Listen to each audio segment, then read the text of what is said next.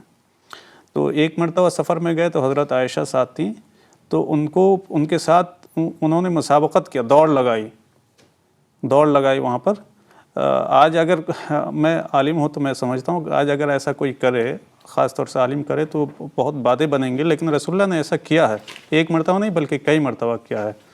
تو ایسا نہیں ہے کہ اسلام نے دبایا یہ کیا, یہ تو بات کا واقعہ. اگر ہم قرآن و حدیث کو پڑھیں تو ایسے بہت ساری مثالیں ملتی ہیں. دیکھیے حضرت مریم پر پورا چیپٹر ہے, مطلب سوائے رسول اللہ صلی اللہ علیہ وسلم اور سوائے پرافٹ کے نام پر چیپٹرز ہیں, لیکن ایک عورت کے نام پر پورا چیپٹر ہے حضرت مریم. اور 3 اس میں ہے حدیث میں کہ 3 مثالی عورتیں, اس میں حضرت خدیجہ, حضرت مریم اور حضرت آسیہ. تو مثالی عورتوں پر کے نام پر بھی عورتیں ہیں, جبکہ مردوں کے نام پرافٹ کے علاوہ نہیں کوئی دیا گیا ہے کہ یہ مثالی مرد ہیں. تو کوئی بھی کسی لحاظ سے بھی درجہ کم نہیں ہے. صرف ہمیں یہی سمجھنا ہے کہ اس زمانے میں مواقع کم تھے, اس وجہ سے عورتیں اتنا کام نہیں کر سکیں جتنا کہ اسلام نے ان کو اجازت دی تھی. تو وہ زمانے کی وجہ سے ہے, نہ کہ اسلام کی وجہ سے. جی مولانا وحید الدین خان صاحب کہتے تھے کہ potentially every man is a superman and every woman is a superwoman. What is required is that insatiable desire in both of them to convert this potential into actual. اور جیسے ابھی فراد صاحب نے بھی کہا کہ chapter 3 of the Quran says کہ God very clearly says that I will not deny any reward of man and woman for their labor.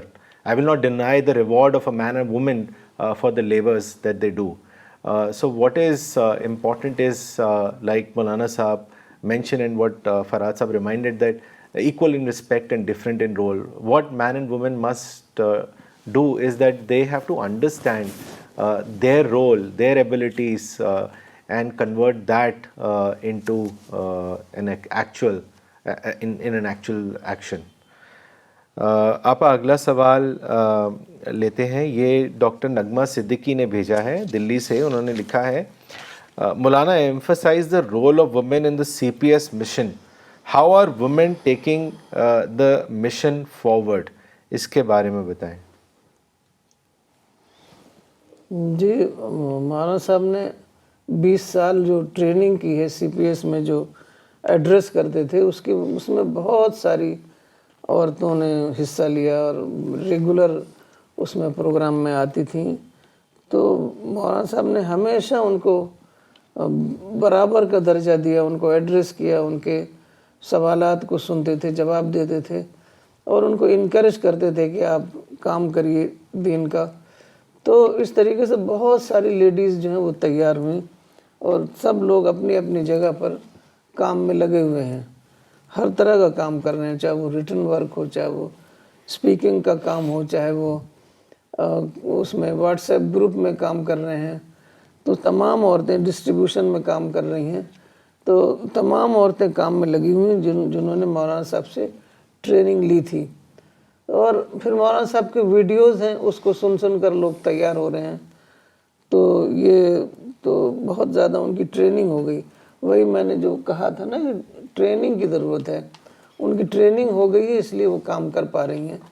تو ہمیں بھی چاہیے کہ جو اب نئی لیڈیز جو جوائن ہو رہی ہیں مشن میں, ان کی بھی ٹریننگ کی جائے, اس کے لیے ایسے حالات تیار کیے جائیں, پروگرام کیے جائیں, اور ان کی ٹریننگ کی جائے تاکہ وہ اس مشن کو لے کر کے آگے بڑھ جائیں. بہت بڑا یہ مشن ہے, ساری دنیا میں اسلام کا پیغام پہنچانا ہے. تو چند لوگ جو ہیں وہ نہیں یہ کام کر سکیں گے, اس لیے بہت زیادہ ہمیں چاہیے کہ لوگ آئیں اس میں اور اس مشن کو لے کر کے آگے بڑھیں.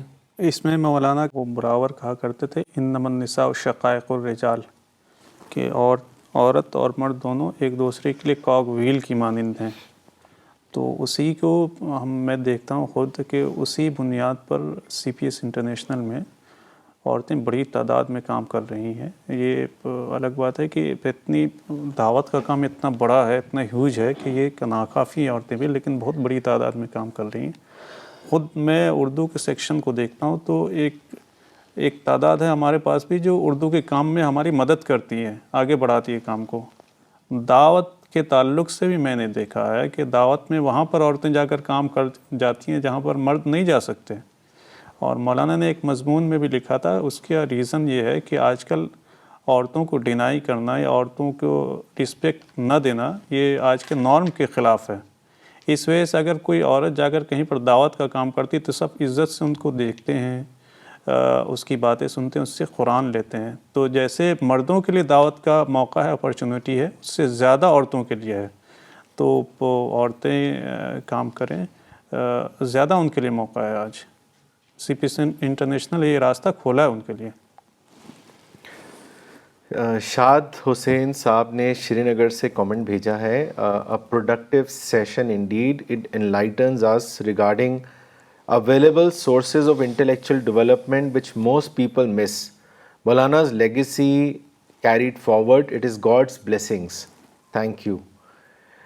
آپ اگلا سوال لیتے ہیں. یہ سوال بھیجا ہے مراد آباد سے مس افشا خان نے. انہوں نے لکھا ہے, any example from the time of Prophet Muhammad that he gave importance to having dialogue and interaction with women in religious or secular matters?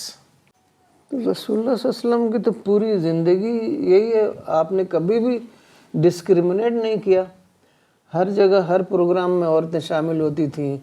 نماز شروع میں تو بہت چھپ چھپ کے نماز پڑھتے تھے پہاڑوں میں, وہاں بھی حضرت خدیجہ ساتھ ہوتی تھی.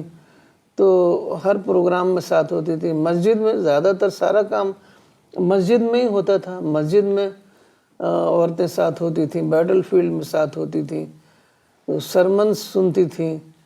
تو سارے ہی کام تو اسی میں ڈسکشن بھی ہوتا تھا. اب ہو سکتا ہے کچھ چیزیں ریکارڈ نہ ہوئی ہوں, لیکن برابر ڈسکشن ہوتا تھا, ان سے بات چیت ہوتی تھی. عورتیں ہر سوال آتی تھیں, ہر سوال کے لیے آپ کے پاس آتی تھیں, آپ سے جواب لیتی تھیں آپ سے. تو یہی اس زمانے کا یہ انٹریکشن تھا. اب آج کل کی طرح بڑے بڑے جیسے پروگرام کانفرنسز وغیرہ ہوتی ہیں وہ تو ہوتا نہیں تھا. وہی جو مسجد تھی, مسجد نبوی, وہی مرکز تھی, وہیں پر ساری باتیں ہوتی تھی, وہیں پر عورت مرد سب آپ سے مستفید ہوتے تھے. تو یہی تھا, یہی ڈائلاگ تھا, وہی انٹریکشن تھا. اپنے زمانے کے لحاظ سے کام ہوتا ہے, تو اس زمانے کے لحاظ سے پوری طریقے سے عورتیں جو ہے ہر کام میں شامل ہوتی تھی. آپ نے کبھی کسی کو منع نہیں کیا. یہاں تک کہ عورت اپنا چھوٹا بچہ لے کر آ جاتی تھی نماز پڑھنے, بچہ رونے لگتا, تب بھی آپ نے نہیں کہتے تھے کہ دیکھو بچہ ہمیں ڈسٹرب کرتا ہے, جس کے چھوٹے بچے ہوں وہ نہ آئے. تب بھی نہیں, بلکہ آپ اپنی نماز ہی مختصر کر دیتے. یعنی نماز میں جو قرآن کے پیسیجز پڑھے جاتے ہیں وہ آپ چاہے زیادہ پڑھیے چاہے کم پڑھیے, تو وہ کم پڑھ دیتے کہ بچے کی ماں کو تکلیف نہ ہو. اب اس سے زیادہ تو آج بھی نہیں ہو سکتا ہے جتنا رسول اللہ صلی اللہ علیہ وسلم نے کیا. تو آج تو کوئی بھی جا کے مسجد میں کوئی عورت جائے, اس کا بچہ رو رہا ہو تو وہ تو امام کہیں گے کہ تم کیوں اس کو لے کر آئی ہو یہاں. تو اس طریقے سے آپ نے جو اس زمانے میں جو اویلیبل اپرچونیٹیز تھیں پوری آپ نے عورتوں کو اس کو الاؤ کیا کہ وہ اس سے استعمال کریں, اس سے فائدہ اٹھائیں اور اپنی ٹریننگ کریں. اور یہی وجہ ہے کہ عورتیں اتنی ٹرینڈ ہو گئی تھی کہ بعد میں ساری دنیا میں, یہ ماڈرن ڈے سے پہلے یہی عورتیں تھیں جو گھروں میں تعلیم دیتی تھیں, اردو کی, عربی کی, فارسی کی, اور جو ابتدائی تعلیم ہوتی تھی قرآن پڑھاتی تھیں. یہاں تک کہ میں نے بھی گھر میں ہی قرآن پڑھا ہے. تو یہ عورتیں ہی سارا کرتی تھیں گھروں میں. یہ سمجھ لیجیے پرائمری اسکول سارے گھر بن گئے تھے. تو بلکہ انگریزوں کے زمانے میں ساری چیزوں کا ریکارڈ تیار ہوا تھا. تو انہوں نے بتایا کہ ایک اسٹیٹ میں کئی لاکھ پرائمری اسکولز ہوتے تھے. تو اور سب سے پہلا اسکول جو ہوتا تھا وہ گھروں میں ہوتا تھا, اور یہ عورتیں جو ہیں بچوں کو تعلیم دیتی تھی، کیونکہ اب پہلے زمانے میں کوئی ٹرانسپورٹ وغیرہ تو تھی نہیں، چھوٹا بچہ جیسے آج گاڑی میں چلا جاتا ہے اسکول، تو وہ تب تو تھا نہیں، تو پرائمری ایجوکیشن ان کو گھر میں مل جاتی تھی، اس کے بعد وہ کسی درسگاہ میں جاتے تھے. تو اسی وجہ سے ہوا کہ رسول اللہ صلی اللہ علیہ وسلم ان کو پوری ٹریننگ دی، پوری طریقے سے ان کو انکریج کیا. Appa, in fact, there is one tradition of Hazrat Aisha which clearly showcases that there was proper interaction, dialogue among women. And Hazrat Aisha, says that tradition is that Hazrat Aisha says that the best women were the Ansar women. Shyness didn't prevent them from questioning regarding religion and acquiring religious understanding. تو اس سے صاف ظاہر ہے کہ اس کا مطلب کہ وہ سوال کرتی تھی، ان کی ریلیجیس انڈرسٹینڈنگ بڑھتی تھی. اور ایک بہت زبردست لیسن جو ہم لوگ حدیبیہ انسیڈنٹ سے لیتے ہیں کہ when prophet signed the treaty unilaterally and then they had to go back. The companions were not happy with the signing of the treaty, and so they were disappointed. And Prophet then asked the companions to sacrifice their animals which they had brought with them to be taken to Kaaba, and he said that sacrifice your animals and shave off your heads. But none of the companions responded. It was the first time that such a response was given by the companions. And at that time it was Hazrat Salma, Prophet's wife, who advised the Prophet that you do it and they will certainly follow you. And it so happened that Prophet sacrificed the animal himself and he shaved off his head. And at that incident, it had such an emotional impact on the companions that they were overwhelmed and they just started following the Prophet. So this shows that only a person who is very well aware about the social and the political affairs could give an advice like that. Hazrat Salma couldn't have given that advice out of, just that particular situation. That means she was updated. She was not confined to the four walls of the house. She participated. She knew the psyche of the companions. And after the companions responded, it did show that she was a brilliant lady with, insight, wisdom, and statesmanship. The other important thing that one gathers is that Prophet heeded to her advice, which means that Prophet did not ask Hazrat Abu Bakr, but Prophet heeded to the advice of Hazrat Salma, which means a woman giving an advice and Prophet following it. It's a great lesson that we learn from the life of Prophet Muhammad, that how interaction, dialogue, and implementing of good ideas or suggestions were a practice of those times. کچھ مثالیں میں دوں گا رسول اللہ کی زندگی سے. رسول اللہ کا طریقہ یہ تھا کہ جیسے عید کے لیے مردوں کو نکالتے تھے ویسے عورتوں کو بھی نکالتے تھے اور خطبہ دیتے تھے. عید کے میتھڈ میں سے ہے کہ خطبہ دیا جاتا ہے نماز کے بعد. تو چونکہ اس زمانے میں لاؤڈ اسپیکر نہیں تھا تو عورتوں کو آواز کم پہنچتی تھی، تو اس کی طرف جا کر اسپیشلی آپ خطبہ دیتے تھے. تو ایک مرتبہ رسول اللہ صلی اللہ علیہ وسلم نے ان کے سامنے خطبہ دیا اور یہ کہا کہ اے عورتوں تم صدقہ کرو، کیونکہ میں نے تم میں سے ایک بڑی تعداد کو آگ میں دیکھا ہے. تو ایک عورت نے سامنے اٹھ کر کہا اللہ کے رسول کیوں ایسا ہے؟ سوال کیا خطبہ کے درمیان کیوں ایسا ہے؟ تو رسول اللہ نے کہا کہ تم لوگ خیر کے معاملے میں ٹال مٹول کرتی ہو، اس وجہ سے ناشکری بہت کرتی ہو. تو یہ دیکھیے رسول اللہ کے ساتھ انٹریکشن ہوا. اچھا، دوسرا واقعہ جو ہے کہ حج کے زمانے کا واقعہ ہے. آپ نے اس کا ذکر کیا ہے کہ حج میں دیکھیے کتنی رش ہوتی ہے، کتنا زیادہ کراؤڈ ہوتا ہے. اس زمانے میں ایک عورت خصم قبیلے کی ایک عورت آ کر رسول اللہ سے سوال کرتی ہے، جو فضل بن عباس کا واقعہ ہے. تو اس وقت رسول اللہ اس کو جواب دیتے ہیں. تو انٹریکشن ہی ہے یہ. اسی طریقے سے ہے کہ مدینہ میں تھے زینب، یہ عبداللہ بن مسعود کی بیوی ہیں، یہ تجارت کرتی تھیں.